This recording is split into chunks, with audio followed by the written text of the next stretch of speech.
Bonjour, bienvenue sur la Bonne Morgane. J'espère que vous allez bien. Je vais essayer de faire moins de bruit. Alors attendez, on va reprendre tout ça. Bonjour, j'espère que vous allez bien. Voilà. Maintenant, excusez-moi pour la dernière lecture, mais je crois qu'il ne s'agissait pas de l'Odyssée d'Homère, mais plutôt d'un amour de Swann. Et effectivement, au début de la lecture, je ne sais pas, mon micro tombait dans tous les sens. Et j'avais en plus un siret qui fait beaucoup de bruit. Voilà, je vais essayer de faire mieux cette fois-ci. Et pour commencer, j'avais envie de lire une introduction. Ça fait longtemps en fait que je voulais lire un livre et je l'ai commencé et je sais pas, j'ai envie de partager avec vous cette introduction et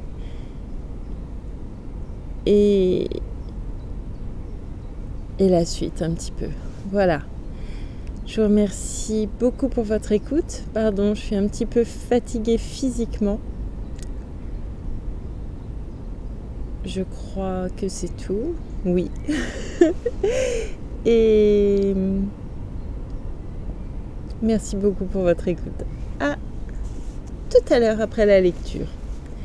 Et donc, Christian Bobin, Une petite robe de fête, et je vous lis l'introduction.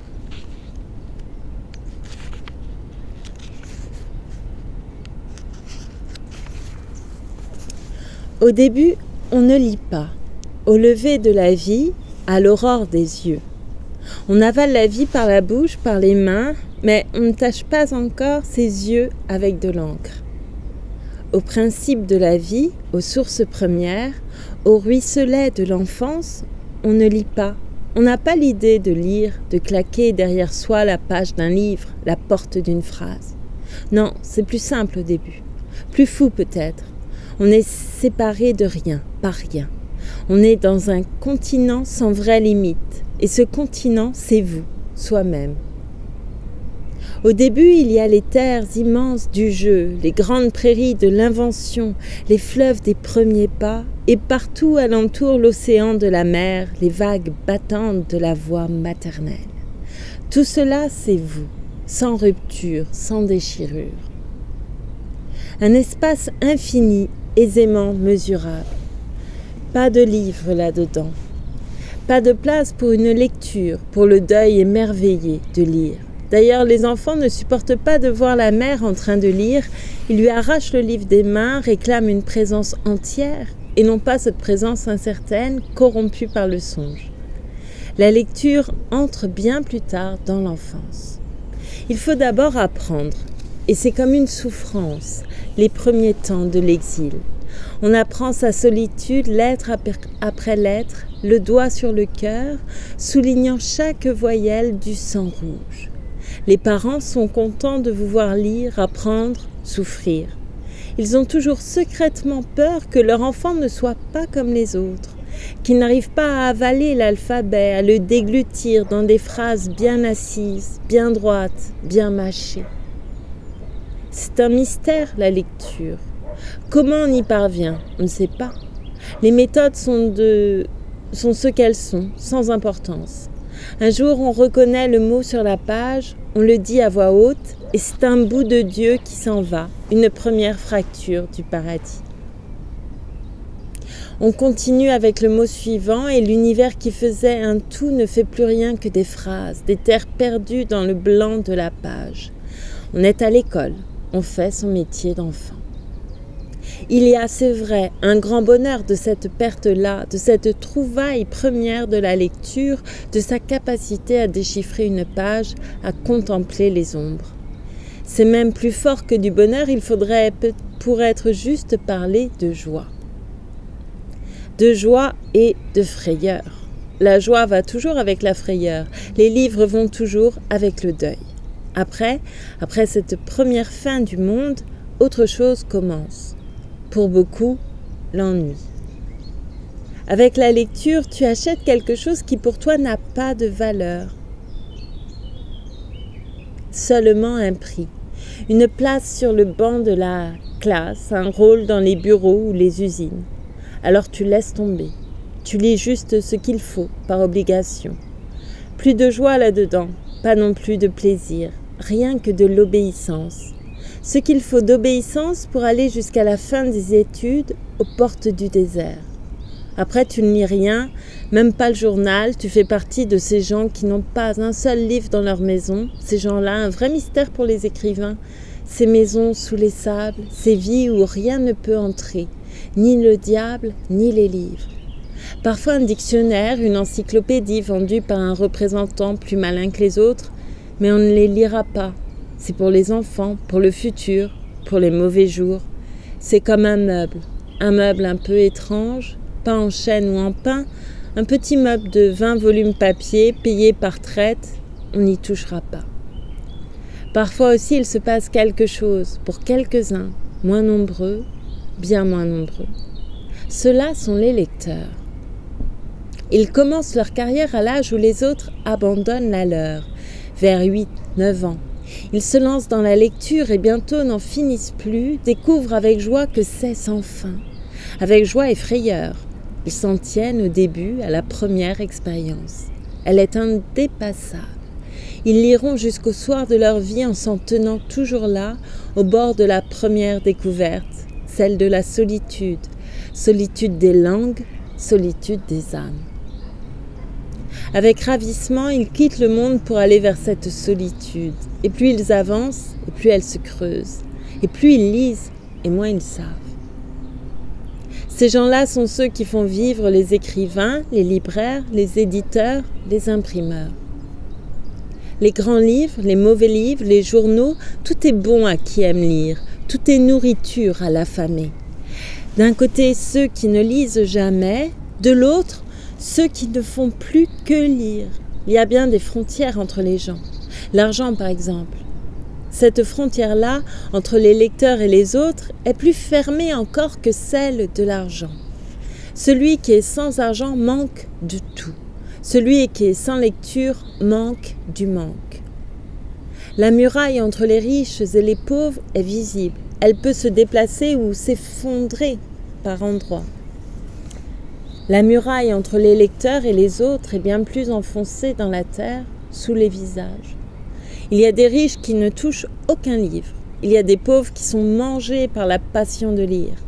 Où sont les pauvres? Où sont les riches? Où sont les morts? Où sont les vivants? C'est impossible à dire. Ceux qui ne lisent jamais forment un peuple taciturne. Les objets leur tiennent lieu de mots. Les voitures avec siège en cuir quand il y a de l'argent, les bibelots sur les napperons quand il n'y en a pas. Dans la lecture, on quitte sa vie. On l'échange contre l'esprit du songe, la flamme du vent.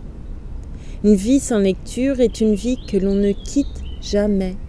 Une vie entassée, étouffée de tout ce qu'elle retient comme dans ces histoires du journal, quand on force les portes d'une maison envahie jusqu'au plafond par les ordures. Il y a la main blanche de ceux qui ont pour eux l'argent. Il y a la main fine de ceux qui ont pour eux le songe. Et il y a tous ceux qui n'ont pas de main, privés d'or, privés d'encre. C'est pour ça qu'on écrit. Ce ne peut être que pour ça. Et quand c'est pour autre chose, c'est sans intérêt, pour aller des uns vers les autres. Pour en finir avec le morcellement du monde, pour en finir avec le système des castes et enfin toucher aux intouchables. Pour offrir un livre à ceux qui ne le liront jamais.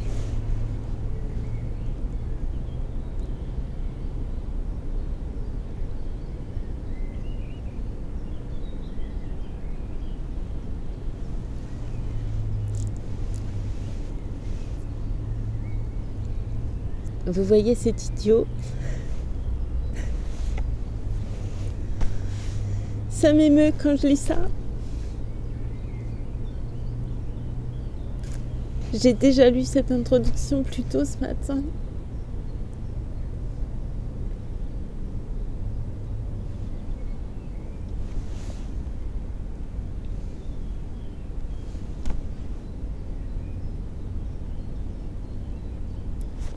Et j'ai fondu en larmes comme une enfant, que je suis apparemment. Aïe, aïe, aïe.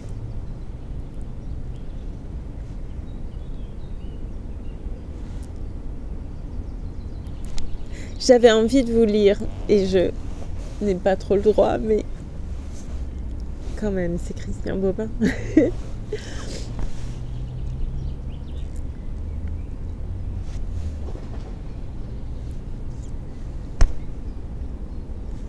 Je vais vous lire,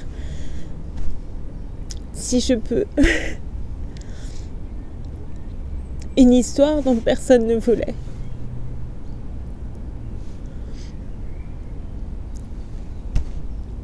Pardon.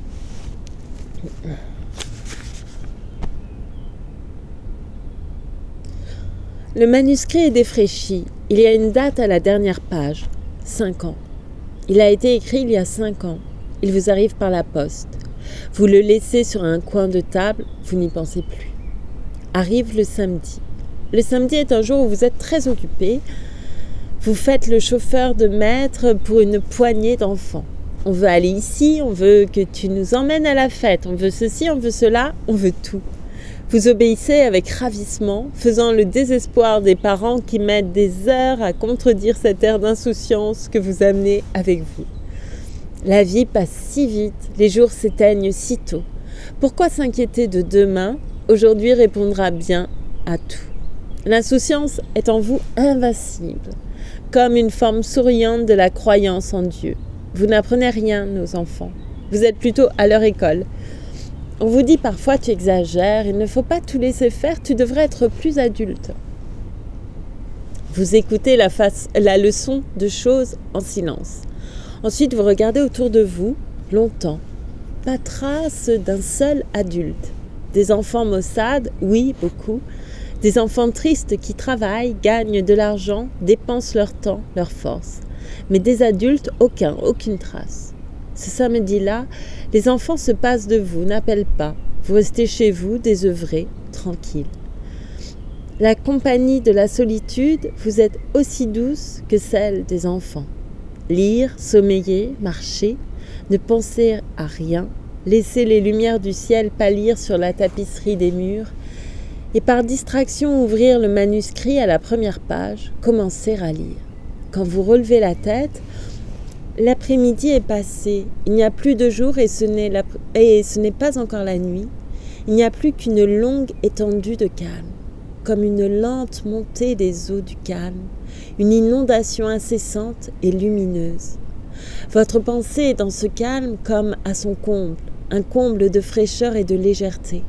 Elle ne s'impatiente plus, elle ne se trouble plus. Elle se repose tout simplement et se mélange à ce qui est, sans plus chercher.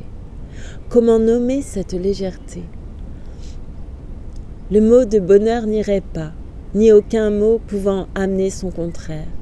Le bonheur va avec le malheur, la joie va avec la peine. Ce qui vous arrive ne va avec rien, ou bien avec tout. Il faudrait, pour bien le dire, recopier le manuscrit dans son entier, mot par mot. L'auteur est une femme d'origine étrangère. Ce n'est pas elle qui vous envoie ce texte, mais son amie de maintenant.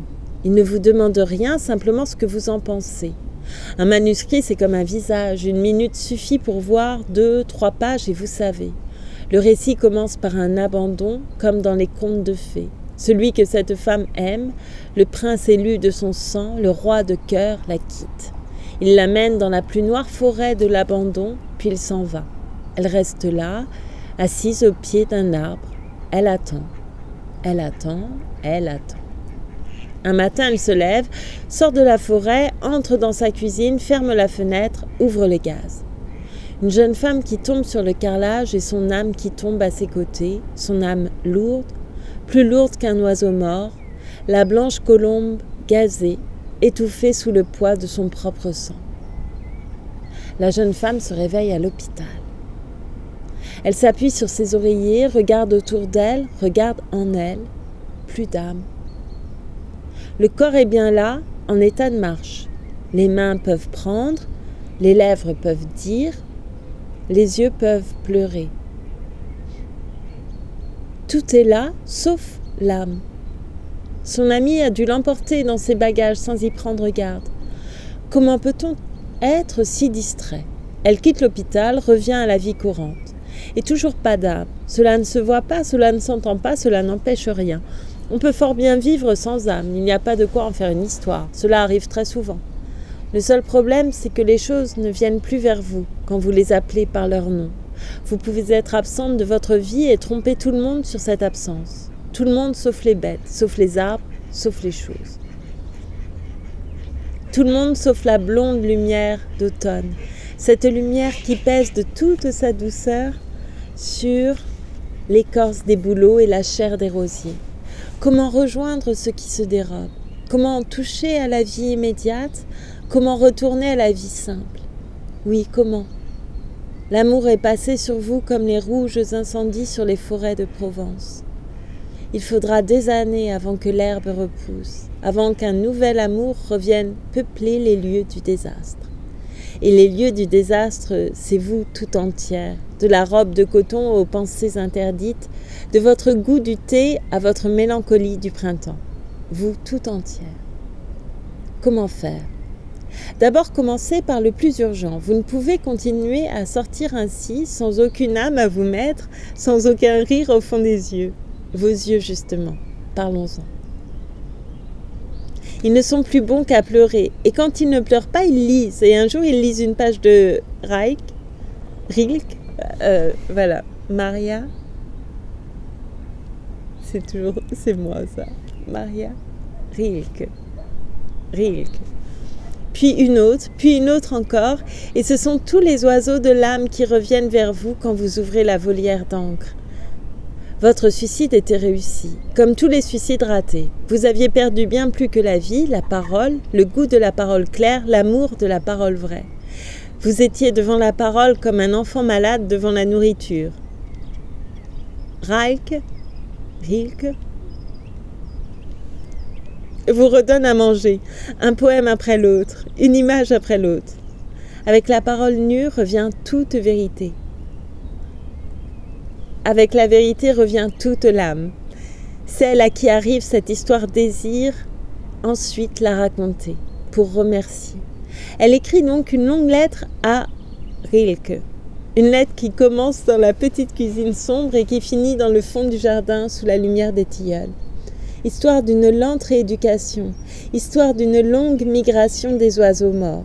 Elle a l'habitude d'écrire. Quelques années auparavant, elle a écrit des livres qui ont connu la faveur des éditeurs et celle des lecteurs.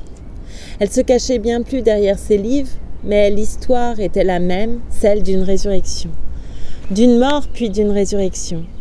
Elle écrit comme on doit écrire, sans se soucier de l'écriture, mais en prenant le plus grand soin de ce qui ne viendra jamais sur la page blanche, de ce que le moindre mot effaroucherait. La vie toute nue, la vie sans phrase, la vie comme deux petits enfants, la joie et la douleur, serrés l'un contre l'autre dans le même lit.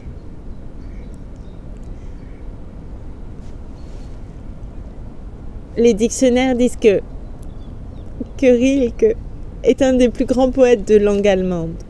Elle n'écrit pas selon les dictionnaires. Elle ne s'adresse pas aux morts, mais aux vivants, à celui qui chemine d'un pas hésitant dans les rues des grandes villes. Son nom n'est pas encore couché dans les dictionnaires, son cœur n'est pas encore gelé par la gloire. C'est un passant comme les autres, dans l'incertitude et le tremblé de sa vie. Le jour, il dort, de ce sommeil commun des travaux obligés. La nuit, il veille, de cette veille singulière auprès des anges. Écrivant, il ne cherche pas la consolation mais la vérité, qui est le contraire de la consolation. C'est à celui-là qu'elle parle. Qu'est-ce que ça veut dire, grand poète?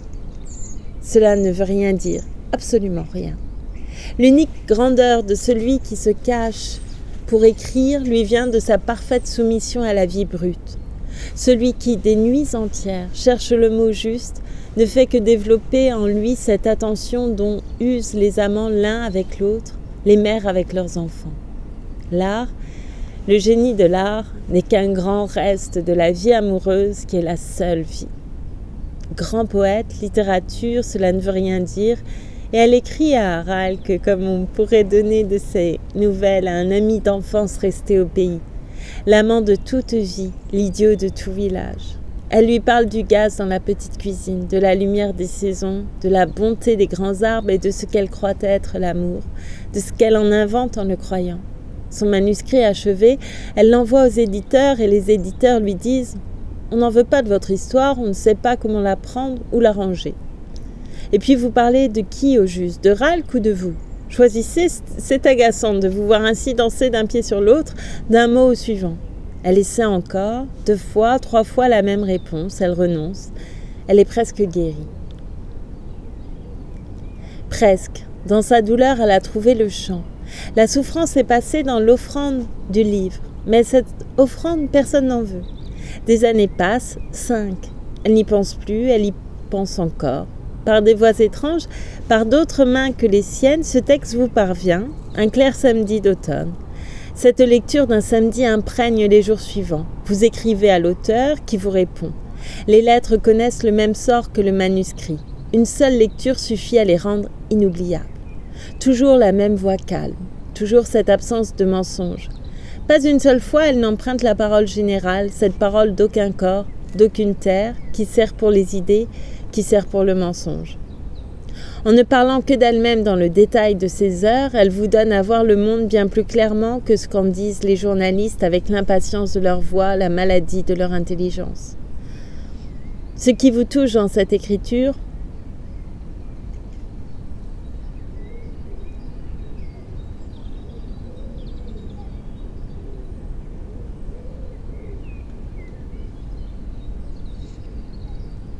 c'est ce qui vous touche dans la compagnie des enfants.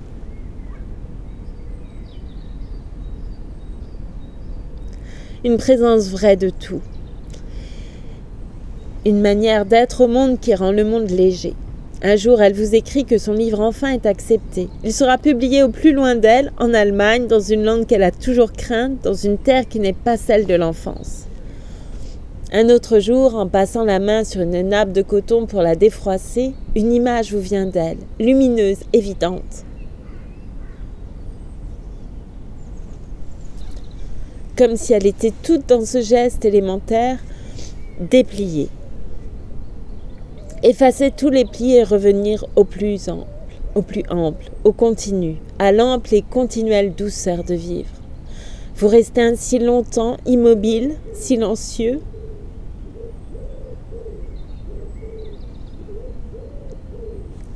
La main à plat sur la nappe, tenant entre les doigts et le coton ce bien le plus précieux. Une âme brûlée jusqu'à la transparence. Une histoire dont personne ne voulait. Et voilà.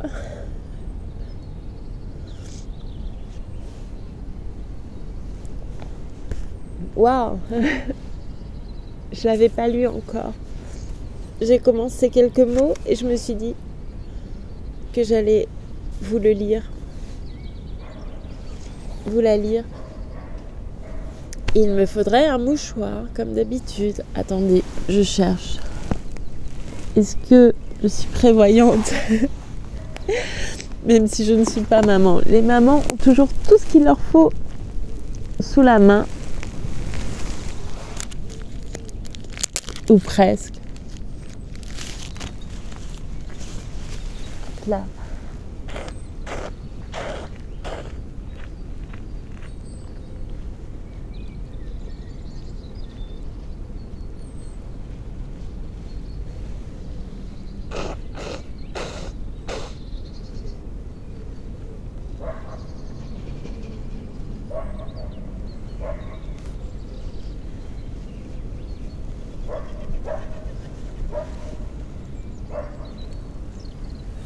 C'est intéressant.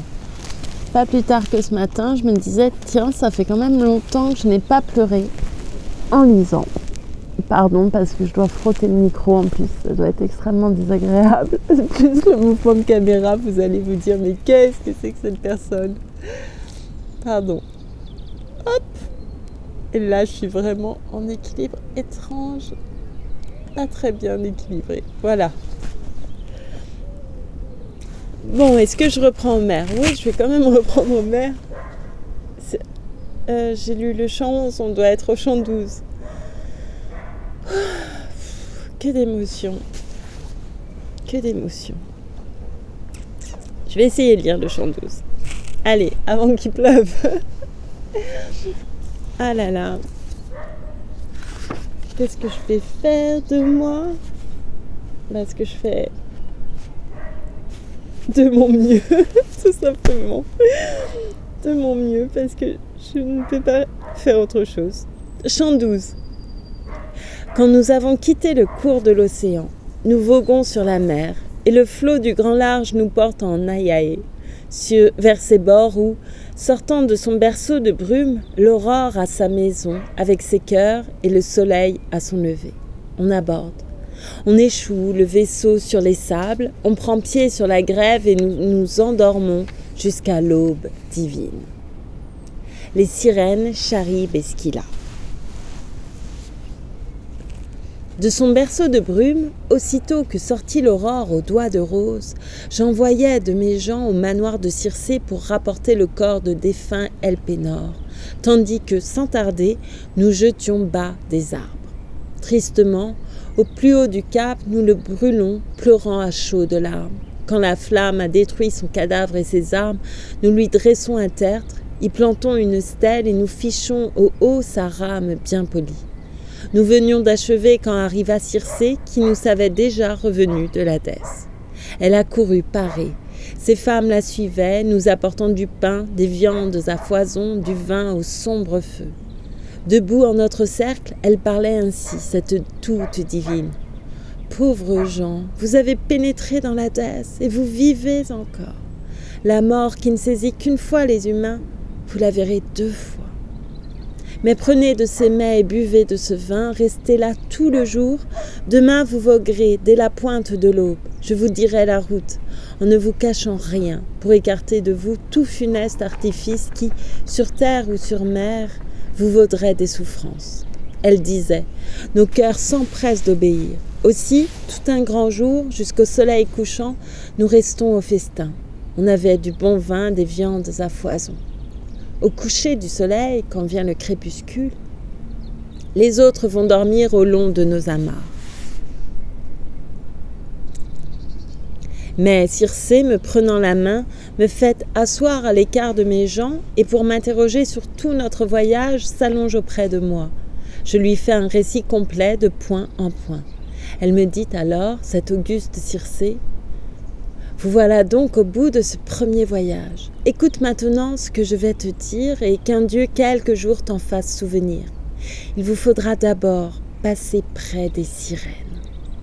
Elles charment tous les mortels qui les approchent, mais bien fou qui relâche pour entendre leur chant.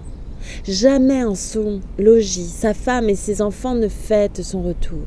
Car de leur fraîche voix, les sirènes le charment et le pré, leur séjour, est bordé d'un rivage tout blanchi d'ossements et de débris humains, dont les chairs se corrompent, passe sans arrêter.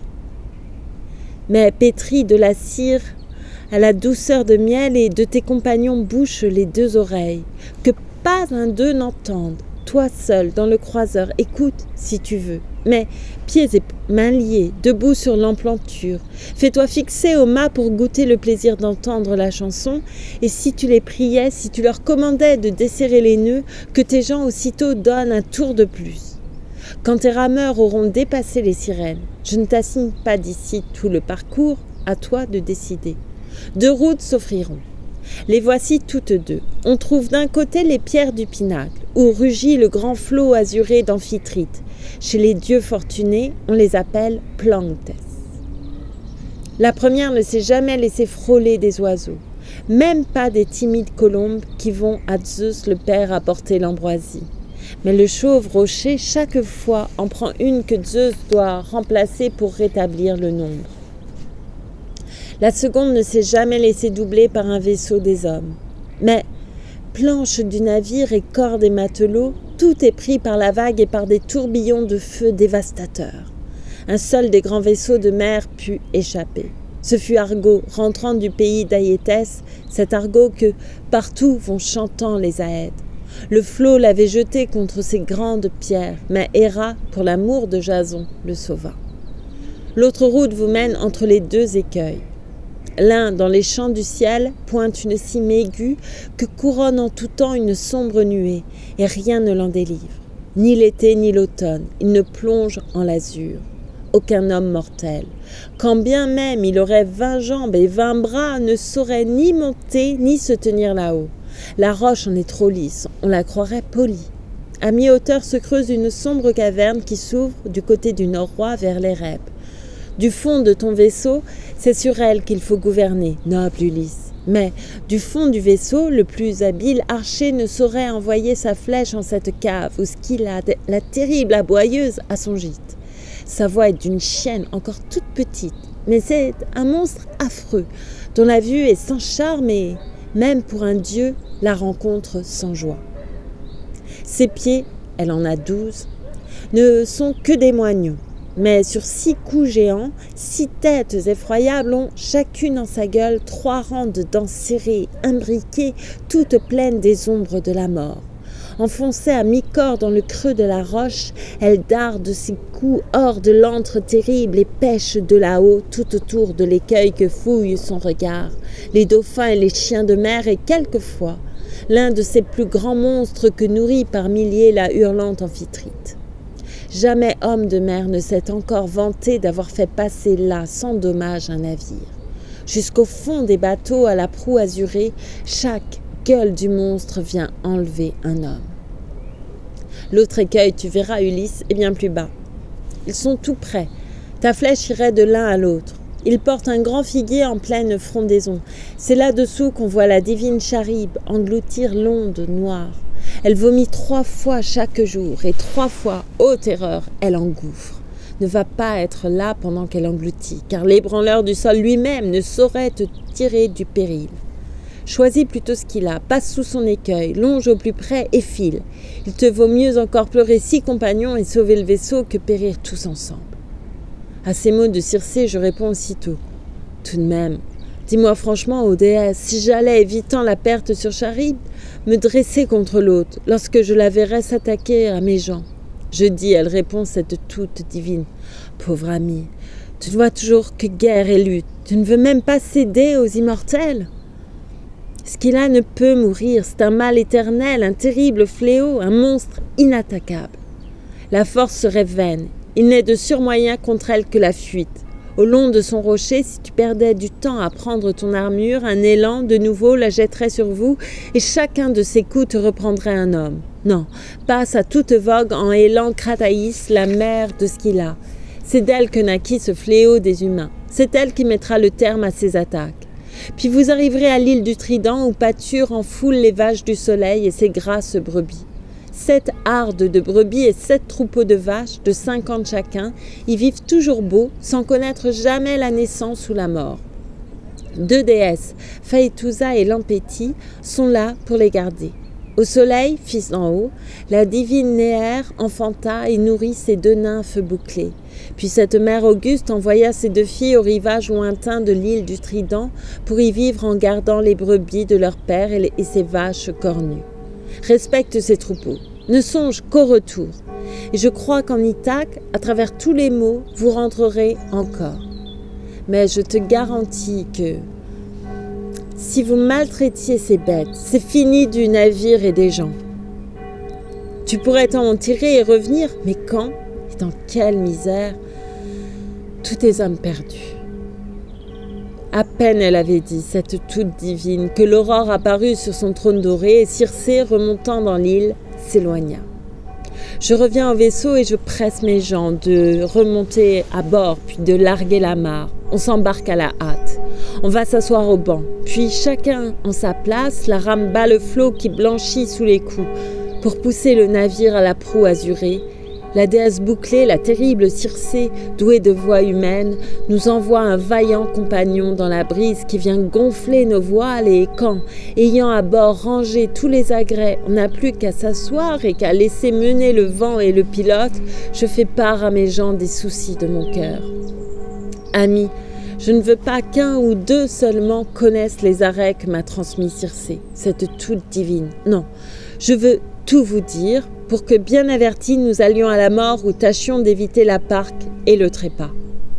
Donc son premier conseil est de fuir les sirènes, leur voix ensorcelante et leurs prairies en fleurs. Seul, je puis les entendre, mais il faut que, chargé de robustes liens, je demeure immobile, debout sur l'emplanture, serré contre le mât. Et si je vous priais, si je vous commandais de desserrer les nœuds, donnez un tour de plus. Je dis et j'achevais de prévenir mes gens, tandis qu'en pleine course, le solide navire que poussait le bon vent s'approchait des sirènes. Soudain, la brise tombe. Un calme sans haleine s'établit sur les flots qu'un dieu vient endormir. Mes gens se sont levés. Dans le creux du navire, ils amènent la voile et, s'asseyant aux rames, ils font blanchir le flot sous la pâle en sapin. Alors, de mon poignard en bronze, je divise un grand gâteau de cire. À pleine main, j'écrase et pétris les morceaux. La cire est bientôt molle entre mes doigts puissants et sous les feux du roi soleil, ce fils d'en haut. De banc en banc, je vais leur boucher les oreilles. Dans le navire, alors, ils me lient bras et jambes et me fixent au mât, debout sur l'emplanture. Puis, chacun en sa place, la rame bat le flot qui blanchit sous les coups. Le navire est enfin à portée de la voix. Nous passons en vitesse, mais les sirènes voient ce rapide navire qui bondit tout près d'elles. Soudain, leur fraîche voix entonne un cantique. « Viens ici, viens à nous !» Ulysse tant vanté, l'honneur de l'Achaïe. Arrête ton croiseur, viens écouter nos voix. Jamais un noir vaisseau n'a doublé notre cap sans ouïr les doux airs qui sortent de nos lèvres. Puis on s'en va content et plus riche en savoir, car nous savons les mots, tous les mots que les dieux, dans les champs de Troade, ont infligés aux gens et d'Argos et de Troie. Et nous savons aussi tout ce que voit passer la terre nourricière. Elles chantaient ainsi et leur voix admirable me remplissait le cœur du désir d'écouter. Je fronçais les sourcils pour donner à mes gens l'ordre de me défaire. Mais tandis que, courbés sur la rame, ils tiraient, Euryloque venait, aidé de Périmède, resserrer mes liens et mettre un tour de plus. Nous passons et, bientôt, l'on n'entend plus les cris ni les chants des sirènes. Mes braves gens alors se hâtent d'enlever la cire que j'avais pétrie dans leurs oreilles, puis de me détacher. L'île enfin disparaît. Mais soudain j'aperçois la fumée d'un grand flot dont j'entends les coups sourds. La peur saisit mes gens. Envolés de leurs mains, les rames en claquant tombent au fil de l'eau. Le vaisseau reste en place, les bras ne tirant plus sur les rames polies. Je vais sur la coursier relever les courages. Je vais de l'un à l'autre et du ton le plus doux. Nous avons, mes amis, connu bien d'autres risques. Peut-il nous advenir quelque danger plus grand qu'au jour où le cyclope, au fond de sa caverne, nous tenait enfermés sous sa prise invincible? Pourtant, même de là, n'est-ce pas ma valeur, mes conseils, mon esprit qui nous ont délivrés? Ce sera quelques jours de nos bons souvenirs. Allons, croyez-moi tous, faites ce que je dis, qu'on reprenne la rame et, ferme sur les bancs, allons. Battez la mer d'une plongée profonde. Voyons si, nous faisant passer sous ce désastre, Zeus veut nous en tirer. Pilote, à toi mes ordres. Tâche d'y bien penser, puisqu'à bord du vaisseau, c'est toi qui tiens la barre. Tu vois cette fumée et ce flot. Passe au large et prends garde à l'écueil. Si gagnant à la main, le navire y courait, c'est à la male mort que tu nous jetterais. Je disais. Mon discours aussitôt les décide. Je n'avais pas encore dit un mot de Scylla, fléau inévitable. Mes gens, saisis de peur, pouvaient lâcher les rames pour se blottir en tas dans le fond du vaisseau.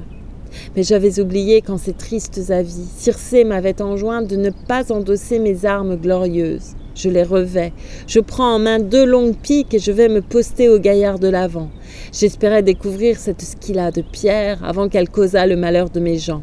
Mais je cherchais sans voir et mes yeux se lassaient à fouiller les recoins de la roche embrumée. Nous entrons dans la passe et voguons angoissés. Nous avons d'un côté la divine Charybde avalant l'onde amère avec un bruit terrible et de l'autre Scylla. Quand Charybde vomit, toute la mer bouillonne et retentit comme un bassin sur un grand feu. L'écume en rejaillit jusqu'au haut des écueils et les couvre tous deux. Quand Charybde engloutit à nouveau l'onde amère, on la voit dans son trou bouillonner tout entière. Le rocher du pourtour mugit terriblement. Tout en bas apparaît un fond de sable bleu. Ah, la terreur qui prit et fit verdir mes gens. Mais tandis que nos yeux regardaient vers Charib, d'où nous craignions la mort, Scylla nous enlevait dans le creux du navire 6 compagnons, les meilleurs bras et les plus forts. Me retournant pour voir le croiseur et mes gens, je n'aperçois les autres qu'emportés en plein ciel, pieds et mains battant l'air et criant, m'appelant et répétant mon nom pour la dernière fois. Quel effroi dans leur cœur! Sur un cap avancé, quand au bout de sa gaule, le pêcheur a lancé vers les petits poissons l'appât trompeur et la corne du bœuf champêtre, on le voit brusquement rejeter hors de l'eau sa prise frétillante. Il frétillait ainsi, hissé contre les pierres, et Scylla, sur le seuil de l'antre, les mangeait. Il m'appelait encore, il me tendait les mains en cette lutte atroce. Non, jamais de mes yeux je ne vis telle horreur, à travers tous les maux que m'a valu sur mer la recherche des passes. Nous doublons les écueils, la terrible Charib aussi bien que Scylla. Nous voici chez le Dieu, en cette île admirable du soleil, fils d'en haut, où l'on voyait en foule ces beaux bœufs au grand front et ces grasses brebis. Déjà, du noir vaisseau, étant encore au large, nous entendions meugler les vaches dans les parcs et bêler les moutons. Aussi me revenaient au cœur les prophéties de l'aveugle devin Tirésias de Thèbes et celles de Circé, la dame d'Aïaé. Tous deux m'avaient enjoint, et si fort, d'éviter cette île du soleil, le charmeur des mortels. Je fais part à mes gens des soucis de mon cœur.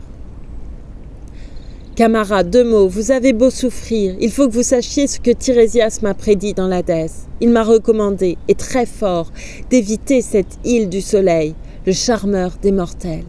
Il m'a dit qu'en ces lieux, nous aurions à subir le comble des malheurs. Doublons cette île, écartez-en le noir vaisseau. Je dis, leur cœur éclate. Euryloque aussitôt répond d'un ton haineux. Tu n'es pas tendre, Ulysse. Ah, ta force est intacte et tes membres dispos. Ta charpente est de fer et lorsque nous tombons de sommeil, de fatigue, tu défends qu'on accoste à cette île aux 2 rives où nous apprêterions le bon repas du soir. Tu veux que sur le champ, dans la nuit qui vient vite, nous poussions loin du bord et nous allions nous perdre dans la brume des mers. Les pires coups de vent, destructeurs de vaisseaux, sont les fils de la nuit. Et comment fuir la mort suspendue sur nos têtes s'il nous tombait soudain l'une de ces bourrasques, que ce soit du Notos ou du hurlant zéphyr qui brise, un navire en dépit des dieux rois, c'est l'heure. Il faut céder aux ombres de la nuit. Préparons le souper, campons près du croiseur, et dès l'aube demain nous reviendrons à bord et pousserons au large. Euryloque parlait, les autres d'applaudir. Mais connaissant les mots qu'un dieu nous destinait, je lui dis, élevant la voix, ces mots ailés. Je suis seul, Euryloque, et vous en abusez. Du moins, jurez-moi tous, le plus fort des serments, que si nous rencontrons quelques troupeaux de vaches ou quelques grands troupeaux de brebis, nul de vous n'aura l'impiété fatale d'en abattre. Sagement, sans toucher ni vaches ni moutons, vous vous contenterez des vivres qu'a fournis l'immortel Circé. Je dis, et sur mon ordre, ils jurent sans tarder. Quand ils ont prononcé et scellé le serment, nous entrons au port creux et nous allons mouiller le solide vaisseau en face des eaux douces, où mes jambes débarquées se hâtent d'apprêter en maître le repas. Quand on a satisfait la soif et l'appétit, on donne une pensée et des pleurs aux amis que du creux du vaisseau Scylla était venu nous prendre et dévorer. Puis les larmes font place au plus doux des sommeils. Les vaches du soleil. Aux 2 tiers de la nuit, quand les astres déclinent, Zeus, l'assembleur des nus, lâche un Notos terrible au hurlement d'enfer qui noie sous les nuées le rivage et les flots. La nuit tombe du ciel. Aussi, dès qu'apparaît en son berceau de brume l'aurore aux doigts de rose, nous tirons le vaisseau et nous le remisons dans le creux d'une grotte où les nymphes avaient leur beau cœur et leur siège. Puis je tiens l'assemblée et, prenant la parole, « Amis, dans le croiseur, on a boisson et vivres. Laissons donc ces troupeaux, nous en aurions malheur. C'est un terrible Dieu qui possède ces bœufs et ces grasses brebis. Le soleil qui voit tout, le Dieu qui tout entend. Je disais, et leur cœur s'empresse d'obéir. Tout un mois, sans arrêt, c'est le Notos qui souffle. Jamais un autre vent que d'Euros à Notos. Aussi longtemps qu'on a du pain et du vin rouge, mes gens ne cherchent pas à vivre sur les bœufs. Mais quand sont épuisés tous les vivres du bord, il faut se mettre en chasse et battre le pays et, d'oiseaux, de poissons, prendre ce que l'on trouve à l'hameçon crochu. La faim tordait les ventres. Or, un jour pour prier, j'avais quitté la grève avec l'espoir qu'un Dieu viendrait me révéler le chemin du retour. J'étais montée dans l'île et sans plus voir mes gens, je m'étais, à l'abri du vent, lavé les mains pour invoquer chacun des maîtres de l'Olympe. Voici que l'un des dieux me versa sur les yeux le plus doux des sommeils. C'est alors qu'à mes gens Euryloque donna le funeste conseil. Camarades, 2 mots, vous avez beau souffrir, écoutez-moi pourtant. Toute mort est cruelle aux malheureux humains. Mais périr de famine est-il sort plus affreux? Allons, nous avons là ces vaches du soleil. Pour faire aux immortels, maîtres des champs du ciel, la parfaite hécatombe, pourchassons les plus belles. Si jamais nous devons retrouver notre Ithaque, le pays des aïeux, nous ferons sans tarder au soleil, fils d'en haut, quelques beaux sanctuaires où nous entasserons les plus riches offrandes. Que si, voulant venger ces bœufs aux cornes droites, il exige des dieux et leur fait décider la perte du croiseur, j'aimerais mieux encore, pour en finir d'un coup, tendre la bouche aux flots que traîner et périr en cette île déserte. Euryloque parlait, les autres d'applaudir. Ils se mettent en chasse et cernent les meilleures des vaches du soleil. Ils n'ont qu'un pas à faire, elles passaient tout près de la proue azurée, ces vaches au grand front, si belles sous leurs cornes. Pour invoquer les dieux, ils prennent du feuillage au rameau d'un grand chêne, au lieu de l'orge blanche dont il ne restait plus sous les bancs du vaisseau. Puis, les dieux invoqués, on égorge, on écorche, on détache les cuisses. Sur l'une et l'autre face, on les couvre de graisse. On empile dessus d'autres morceaux saignants. Comme on n'a plus de vin pour les libations, c'est de l'eau qu'on répand sur les viandes qu'on brûle, et l'on met à griller la masse des viscères. Les cuisses consumées, on goûte des grillades et découpés menus, le reste de la bête est rôti sur les broches. Le doux sommeil s'envole alors de mes pauvres paupières.